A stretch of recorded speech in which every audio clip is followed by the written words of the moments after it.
Dear students, today's topic of my lecture Units and Measurement, Chapter 2, Part 3. So, what you have to learn in this Part 3 that you see here? The first, I will explain measurement of length.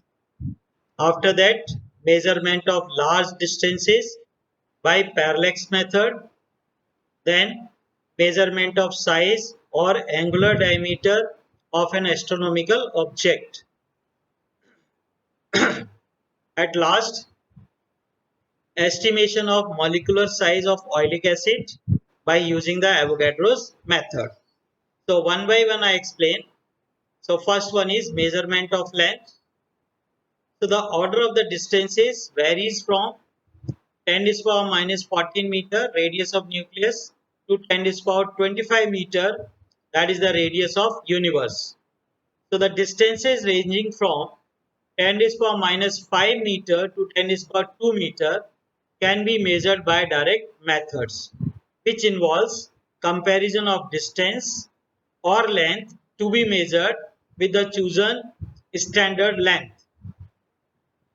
And another method is indirect method that is used for the large distances. So first I explain the direct method. So for example, we take a meter scale that can be used to measure distances as small as 1 millimeter, that is 10 to the power minus 3 meter.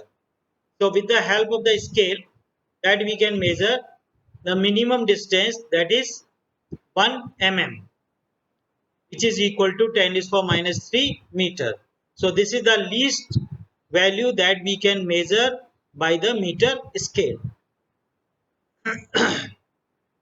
So it is also known as least count of the meter scale. Similarly, if the distance is less than 10 to the power minus 3 meter, then we will use another instrument which is called vernier caliper. And the vernier caliper can be used to measure as small as 10 to the power minus 4 meter. So the least count of vernier caliper is 10 to the power minus 4 meter. And here is the figure of vernier caliper. So this is the vernier caliper. So with the help of this vernier caliper, we can measure as small as 10 is power minus 4 meter. So the least count of the vernier caliper is 10 is power minus 4 meter. So this diagram is the vernier caliper. Similarly, we use another instrument which is called screw gauge, and with the help of this screw gauge we can measure as small as 10 is power minus 5 meter. So this is the diagram of screw gauge. So whenever you go to the physics lab, then you have to use these three instruments to measure the small lengths and perform the experiment, note down the readings, and see whether the statement which we are saying that with the help of the meter scale we can measure least value 10 is power minus 3 meter. With the help of the vernier caliper we can measure the least value 10 is power minus 4 meter, and with the help of the screw gauge we can measure the least value, that is 10 is power minus 5 meter. That you have to verify after performing the experiment. Now, measurement of large distances. So before explaining the measurement of large distances, you must understand parallax. So what is basically parallax? So for that purpose, you do one experiment. You take your forefinger of your right hand in front of your eyes, and then close your right eye, and then you see the position of the finger, and after that open the right eye and close the left eye and see the position of the finger. Then what you observe? You observe that the position of the finger changes. So that is parallax. So we can say that the position of the finger changes with respect to the background when it is seen from the two different positions. That is called parallax. So in general, we can define that the change in position of an object with respect to background when seen from two different positions is called parallax. So this parallax concept we have to take and find the distance of a planet which is at large distance from the earth. So how we can find the distance of the planet from the surface of the earth by using this parallax method? You can see here. Here we are taking this P is as a planet and two positions we are taking here, L and R, that is left and right, and between them the distance is small b, and the distance of the planet from the earth, that is from the position L and R, is represented by capital D.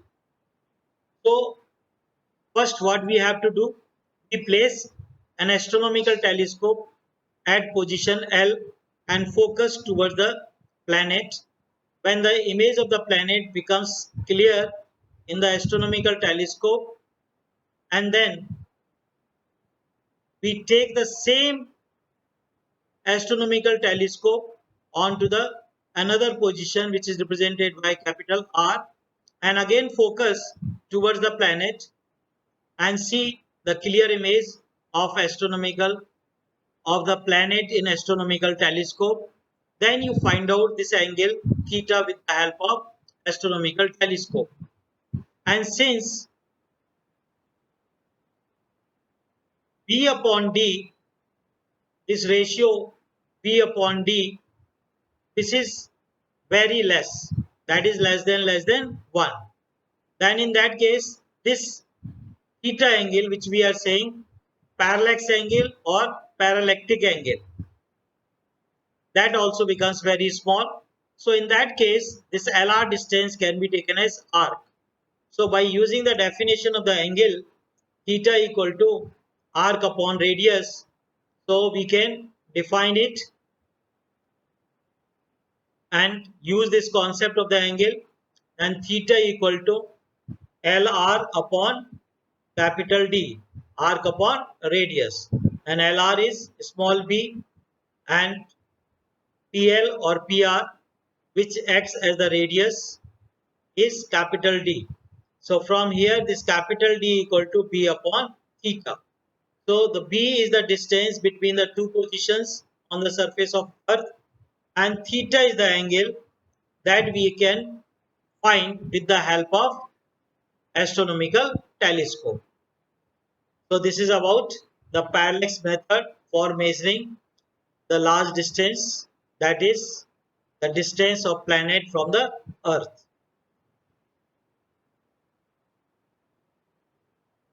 Now another topic is measurement of size or angular diameter of an astronomical object. So generally all astronomical objects are in spherical shape. So here we take one astronomical object whose angular diameter is represented by small d. Then we take a position on the surface of earth at which we place astronomical telescope and focus towards the astronomical object and adjust the position of this astronomical object so that its clear image we can get in astronomical object in astronomical telescope. Then we measure the angle alpha, and capital D, that is the distance of astronomical object from the surface of earth. So again we have to use the concept of the definition of angle. that is angle equal to arc upon radius. So since the distance is very large, so this diameter, angular diameter can be taken as arc. Means this angular diameter is approximately equal to small d. So by using that concept, we can say that alpha equal to arc upon radius, that is small d upon capital D. The angle alpha that can be measured from the same location of the earth with the help of astronomical telescope. If this angle is very small, then and at that time we are saying this angular diameter d is taken as arc. So using the concept of angle equal to arc upon radius, we substitute the values and find out this angular diameter. As you can see here in the expression, alpha equal to small d upon capital D. So this alpha is basically the angle between the two directions when two diametrically opposite points of the planet are viewed through the telescope. Since capital D is known as, we know the distance of astronomical object from the surface of the earth, and then we can find out the diameter of astronomical object. So by this expression we can see that small d equal to alpha capital D, where alpha we can measure with the help of astronomical telescope and capital D is the distance which is known to us. Then we can find out the diameter of angular astronomical object. That is angular diameter we can find out for an astronomical object. Now the Avogadro's method, which is used for estimating the molecular size of oleic acid, that is of the order of 10 to the power minus 9 meter. So how we can find out and what is this Avogadro's method, that you can see here. Oleic acid is basically a soapy liquid with large molecular size of the order of 10 to the power minus 9 meter. The idea is to first form monomolecular layer of oleic acid on the water surface. As you have maybe the experience that when a oil drop fall onto the water surface, then a oleic acid layer or the oil layer is formed. So same way, when the drop of the oleic acid that fall onto the surface of the water, then a oleic acid form onto the water surface. So same concept that we have to take and find the molecular size. So for that purpose, we dissolve 1 centimeter cube of oleic acid in alcohol to make a solution of 20 centimeter cube. Then from this solution which we have prepared of 20 centimeter cube, by adding 1 centimeter cube of oleic acid in alcohol, then we take 1 centimeter cube of this solution and dilute it to the 20 centimeter cube using alcohol. So the concentration of the solution then becomes 1 upon 20 into 20. So here we are taking 20, you can take 25, you can take any value, means whatever the value of concentration of solution you want to make it.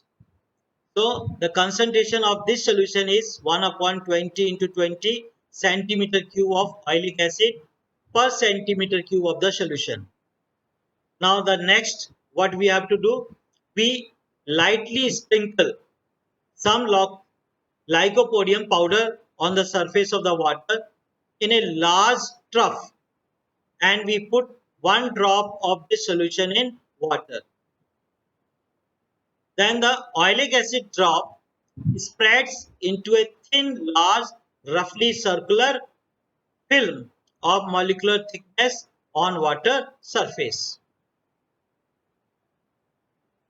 After that, we quickly measure the diameter of thin film to get its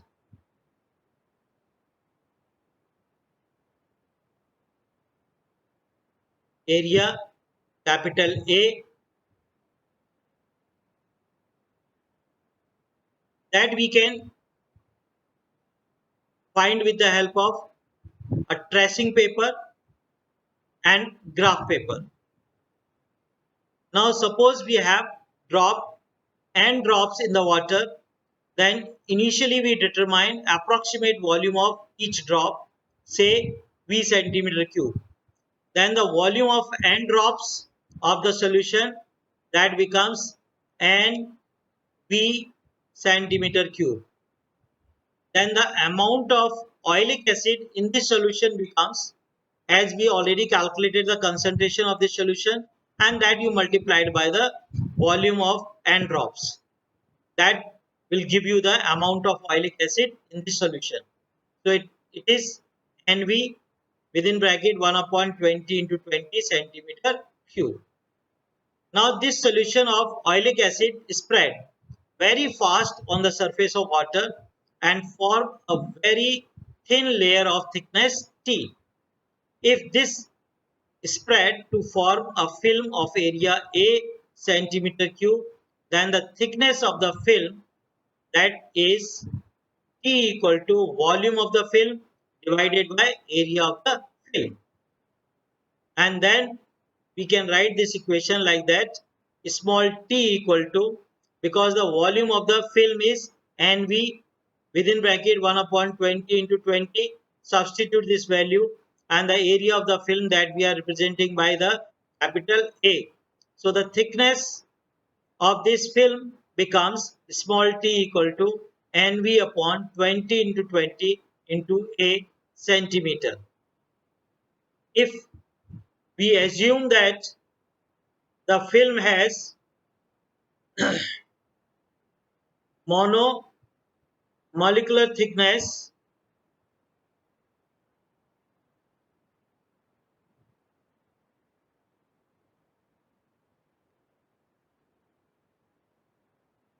then this becomes the size of diameter of a molecule of oilic acid. The value of this thickness comes out to be the order of 10 to the power minus 9 meter. So this is the method by which we can find out the thickness of molecular size of oilic acid, and that comes to be the order of 10 is for minus 9 meter. And this method is known as Avogadro's method for finding or estimating the molecular size of oilic acid.